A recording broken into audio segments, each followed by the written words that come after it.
Through the book of Hebrews, and we've come to the latter part of Hebrews chapter 5. While you're turning there, let me give you these introductory thoughts. I would ask you to listen carefully to what I'm going to say. You'll get the gist of where we're going.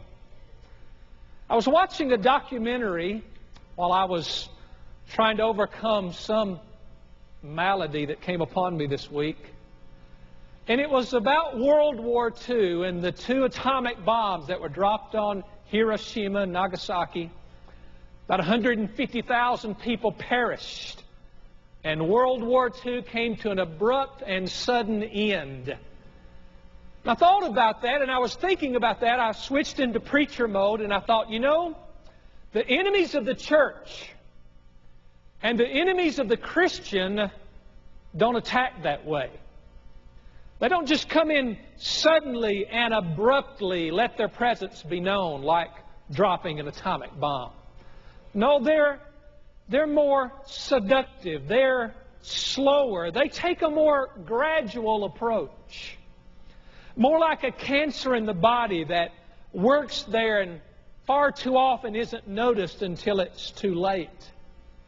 Or like weeds in your yard that just creep along, and after several seasons you notice you have more weeds than you do grass. The good grass is being choked out. Or like a serpent in the rocks that slithers gently and slowly until it ambushes its prey and it's too late. It's like Jude said in Jude verse 4, that there are persons who have crept in unawares. Seductively, sneakily, craftily, the enemy works on Christians and on the church. And there is an enemy that has been creeping into the church for several generations now. Now, I'm not implying that he hasn't always been working on the church, but I think in an unusually large way and more effective way, this enemy's been creeping into the church for several generations. Now, if it had stormed in all at once, the church would have seen it and rejected it and cut off its head like a serpent. But it slowly and carefully and seductively has crept in until today it has an almost vice-like grip on evangelical Christianity.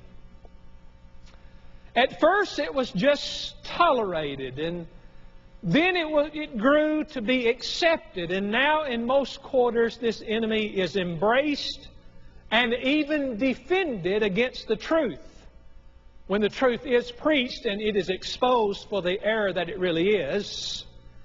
And thus the enemy, the evil, becomes a friend that we fend off the truth for. What is this enemy of Christ and of the church? Well, I'm going to expose it to you. And many of you, and perhaps, well, I'm not in this church, not most of you, but perhaps many of you, when you hear what I'm going to say, you're going to yawn and you're going to say, what is the big deal? That's no real problem. Well, that's just a straw man. That's a paper tiger. But that very response indicates how thoroughly well the enemy has infiltrated the body and well lulled into false security you have become.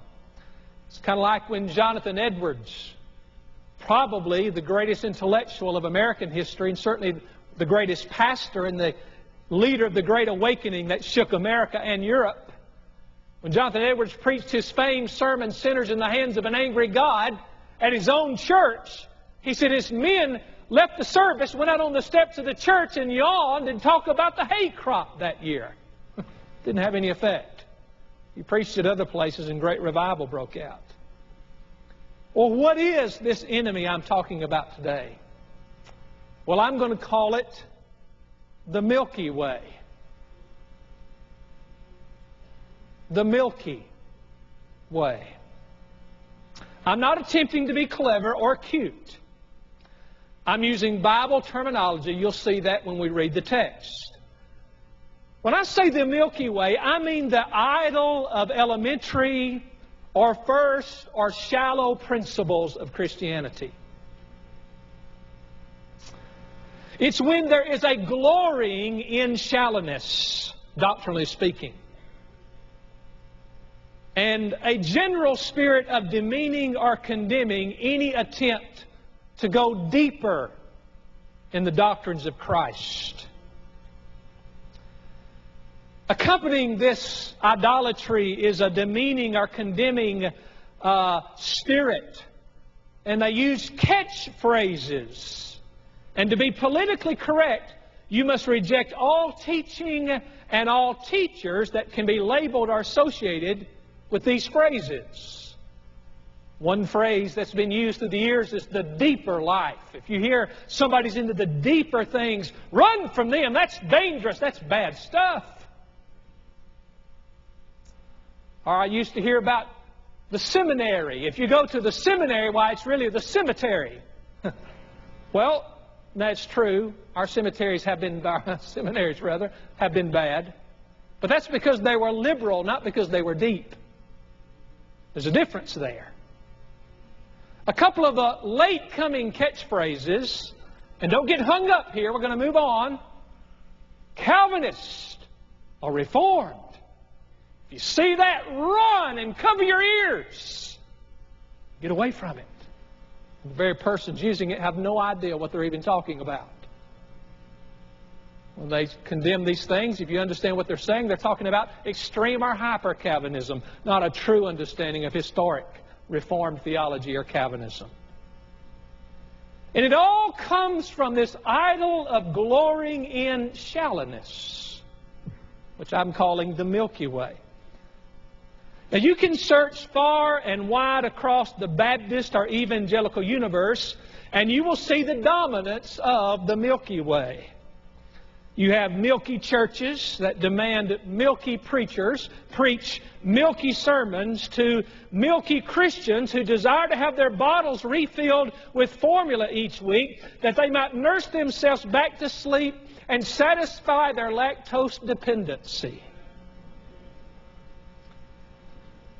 But in the natural realm, an adult man still sucking on a bottle or nursing at his mother's breast is pathetic.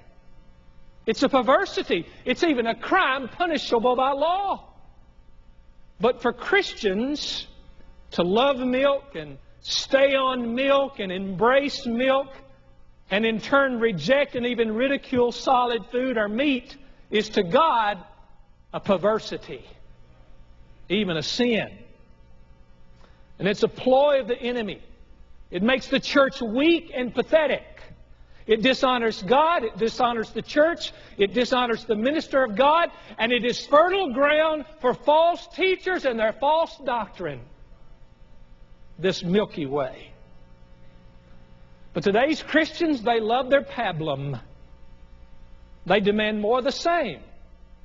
Now, not to say they do not like variety. While the most popular preachers are those who can most craftily and cleverly use milk to delight their shallow appetite. So they search out teachers who can flavor the milk and package the milk and color the milk in different ways, shapes, varieties, and forms, but just make sure it's still milk. By all means, make the milk more interesting, make the milk more appealing, more attractive, more humorous, and more entertaining, but it must be only milk. We don't need any Paul-type preachers who are determined to preach, quote, the whole counsel or purpose of God, end of quote, Acts 20:20.